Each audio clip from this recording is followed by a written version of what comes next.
Hey, it's Brad. So, imagine if your morality comes to a kill or be killed situation. Well, it really depends on what your priorities are in terms of what you consider to be the greatest good. In terms of evolutionary and Old Testament morality, it makes the most sense to kill to protect your progeny. The thing is, that is the lens to look at Abraham's covenant, where that was the deal. I mean, Yahweh was going to give Abraham descendants numerous as the stars, in exchange for his dedication of those descendants to serve him and come back to take out some people that he was already planning to get rid of. So that's interesting then, because generally you don't really think about, okay, well, what was God doing in the times that aren't recorded? Because if you believe in any sort of a God, it's not like he just shows up sometimes and then gone the rest of the time. And specifically only in the stories that happen to be in the Bible, or in the Quran, or in whatever text. So, what about assuming, even just giving benefit of the doubt, just to explore logically, if there's any way that another religion or another story of an encounter with God, or whatever it is, might as well just go ahead and give it the benefit of the doubt and think through it and be like, okay, well, is there any way that this could be valid? Is there any way that, say, if I'm a Christian and I'm looking at, Muslim theology, or at, ancient Egyptian, or Druidic, anything, like, what sort of possible validity is there? And then go back and look at your own text and say, okay, well, it actually looks like there's a way for this to make sense. There's some way for it to jibe. And the places where it conflicts are generally down to failures of interpretation on an individual's part, and or those sort of conflicts where it's, kill or be killed, and you end up having to take sides out of necessity for the situation.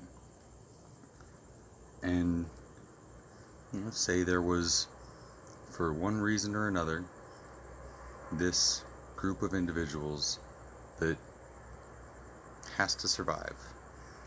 In the case of Old Testament belief, that's because they made a deal with God.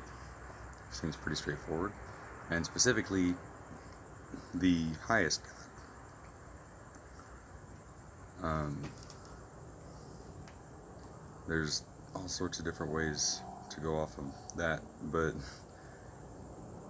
just in terms of tribalism, well, that's fine when it was tribe versus the world, but now everything's so intermingled and intermixed. The world is a tribe. It's so connected that boundary lines are far less defined by geography than they were even when I was born. So then, really, you just have to stop dehumanizing entire groups, stop generalizing groups in general, But especially in the context of assigning blame where it's some historical facet, some archaic connection that has little to do with modern time.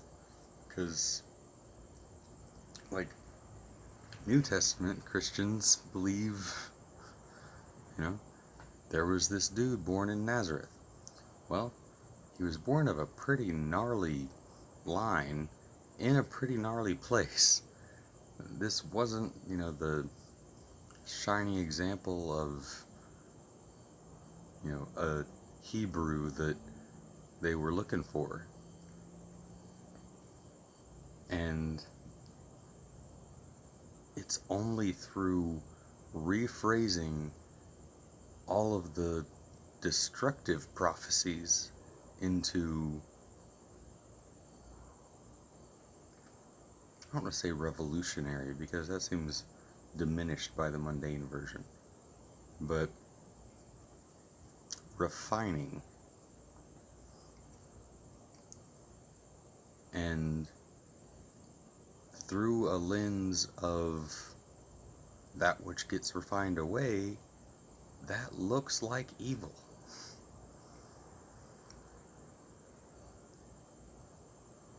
So, the jump from Old Testament to New Testament was all about, the trend was internalizing the old laws and the old covenant and applying them to your mental, internal self, soul, heart, mind, etc.